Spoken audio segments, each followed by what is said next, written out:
that freedom and democracy depend on a robust economy, which can provide adequate resources to facilitate the fulfillment of various obligations of state and actualize the rights of citizens.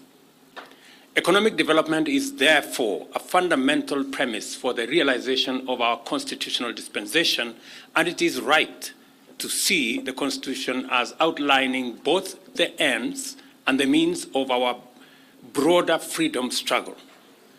We want freedom in order to achieve shared prosperity, but we also need prosperity to guarantee and ensure freedom.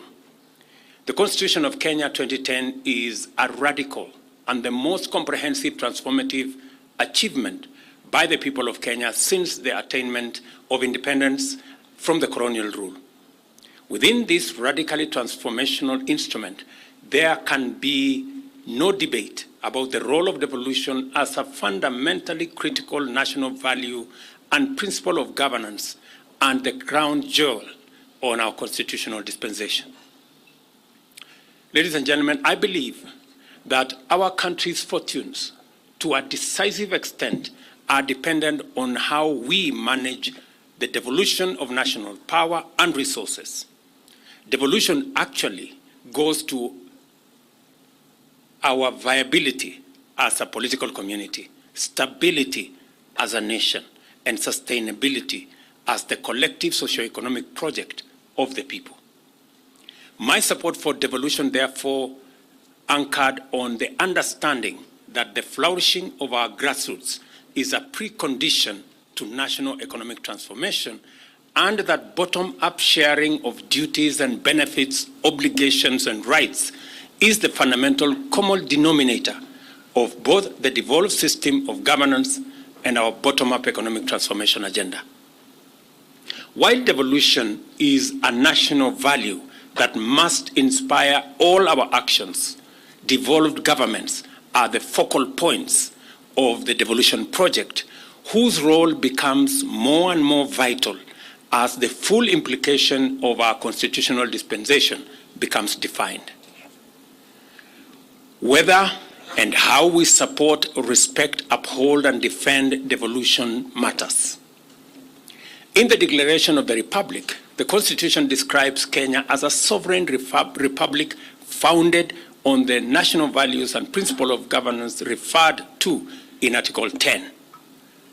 The first bundle of these values includes sharing and devolution of power.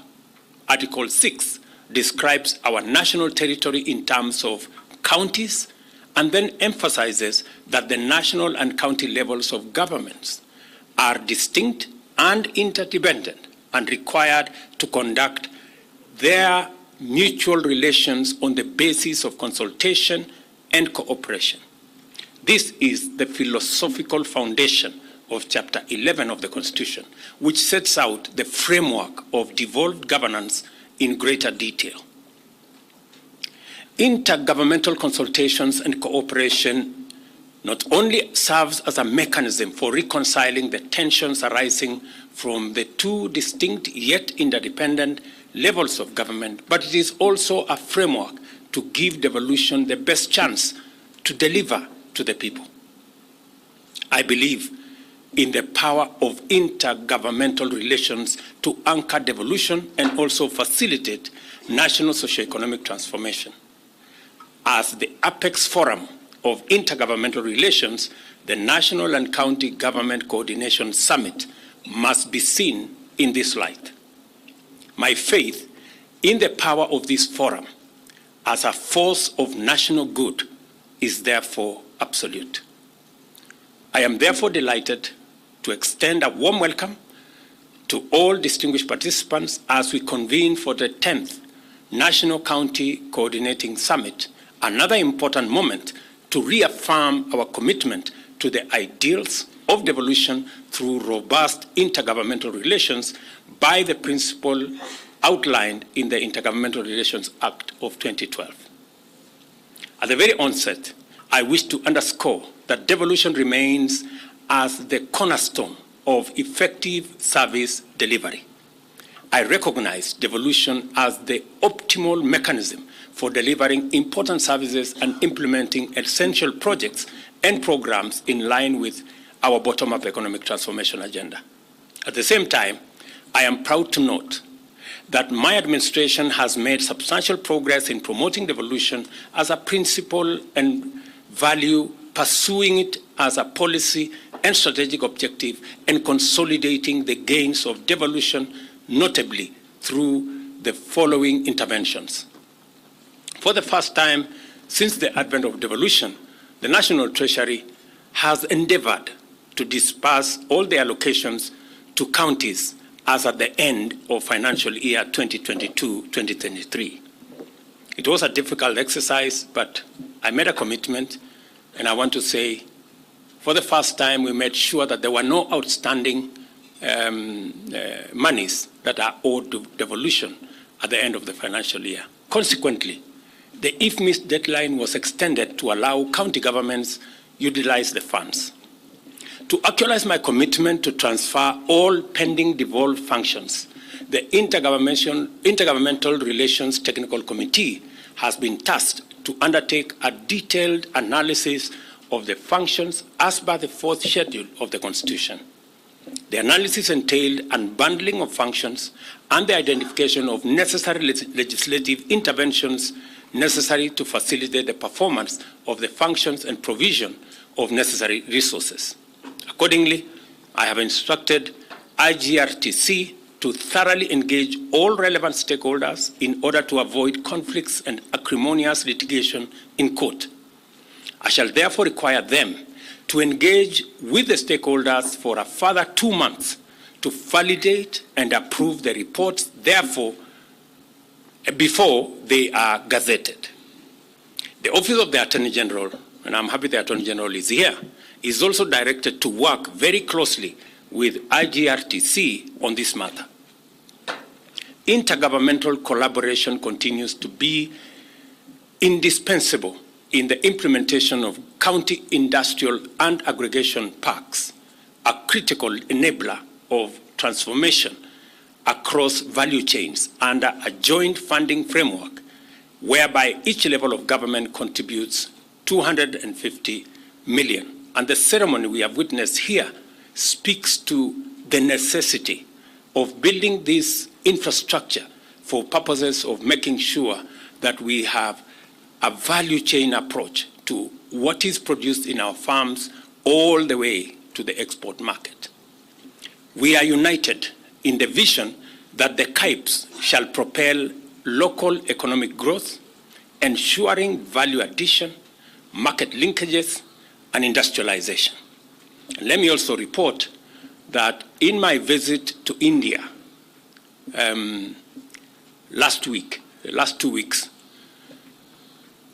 we managed to agree with the Indian government for support for our county aggregation and industrial parks, and they are going to extend a facility of 10 billion shillings for value addition infrastructure in our county aggregation and industrial parks. Under the economic stimulus program, the national government has set aside 5.2 billion in the current financial year for the construction of markets. This joint intergovernmental program is expected to develop 400 markets across the country. Currently, 22 markets are under construction, 179 have been advertised, and 5 are currently undergoing design.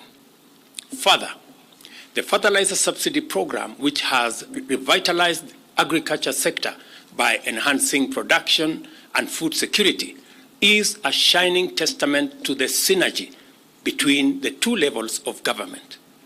So far, 5 million farmers have been registered and have benefited to a great extent from the program, and I wish to express my profound appreciation to the county governments for ensuring the fertilizers were delivered to the last mile. To provide inclusive, effective, and accessible healthcare to our people, we have implemented far-reaching reforms in the health sector. Consequently, I recently assented to 4 crucial laws which are expected to anchor the implementation of universal health coverage affirming our commitment to transform healthcare. Additionally, 100,000 community health promoters were deployed with the support of county governments and equipped as frontline players in delivery of preventive and promotive healthcare as opposed to the curative healthcare. I commend county governments for collaborating with the Ministry of Health on this agenda as agreed in the 9th summit. I am proud to announce that we have made significant progress in the implementation of our affordable housing program, which is now firmly underway in various counties. Thanks to the county governments, our goals of building a minimum of 200,000 houses every year is firmly on course. To date, 39 counties have agreed to collaborate with the national government in the delivery of affordable housing development agenda. The Affordable Housing Bill 2023, which has been tabled in Parliament, is intended to facilitate the implementation of the program after the court decided that they needed clarity in how we are going to deliver this program. The catastrophic effects of the ongoing El Nino rains, particularly in parts of eastern and coastal regions and northeastern, are challenges that demand immediate attention and bold, effective solutions and innovations to alleviate the suffering faced by our people. Counties have the responsibility of providing and offering the necessary support to your residents. For its part, the national government continues to offer its support, and reconvening of the El Nino Response and Mitigation Committee is crucial to supplement financing for interventions undertaken by counties in response to the ongoing El Nino rains. Further, Parliament is actively expediting the enactment of the Disaster Management Law. I also take this opportunity to call upon the Council of Governors to collaborate with the national government in hastening the implementation of resolutions made during our 9th summit, as well as various IBEC resolutions of the Intergovernmental Budget and Economic Committee and enhance citizen services. County governments are encouraged to advance strategies for environmental conservation, sustainable use of natural resources, including the protection of wildlife migration corridors, and participating in the 15 billion tree planting initiative. I take this opportunity to thank all the county governments for their support extended so far, as they have enabled us make every corner of Kenya green. Further, the national government will allocate a grant of 250 million to the remaining 29 counties through the supplementary budget in the financial year 2023-2024 for the implementation of the county aggregation and industrial parks. We also aim to fast-track the signing of financing agreements for negotiated programs like Kenya Urban Support Program 2, facilitating inclusion in the Additional Allocation Bill 2023. I take this opportunity to affirm my commitment to the enhancement of our engagements through the summit by convening biannually in February and November, and gladly note that the IGRTC has already prepared summit's administrative guidelines and a calendar to guide future summit meetings. I applaud you for that as the IGRTC. This will deepen consultation and cooperation between national and county governments, solidifying the country's devolution agenda. In conclusion, I express gratitude for your commitment and pivotal role in fostering intergovernmental relations. Together, let us remain steadfast in unlocking the transformative promise of devolution. The dividends of our collective efforts are evident and should affirm, encourage, and inspire us as we proceed along our path towards forwards into a prosperous future for all.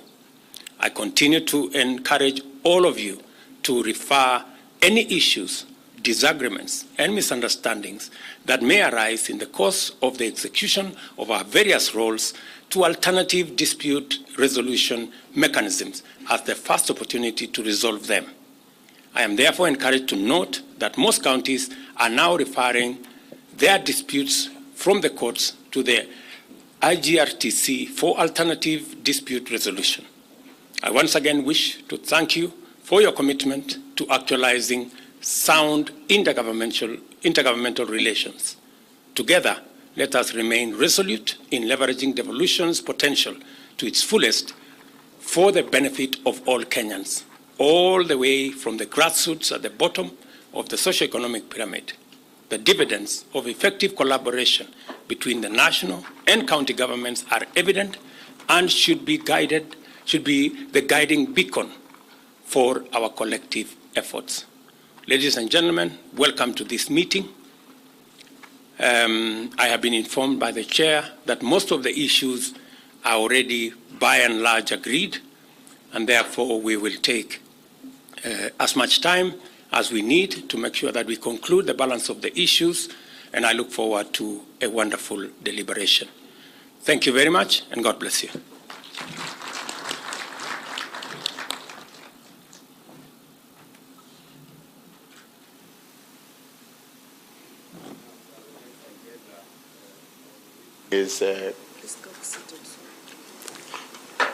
Is adoption of the agenda.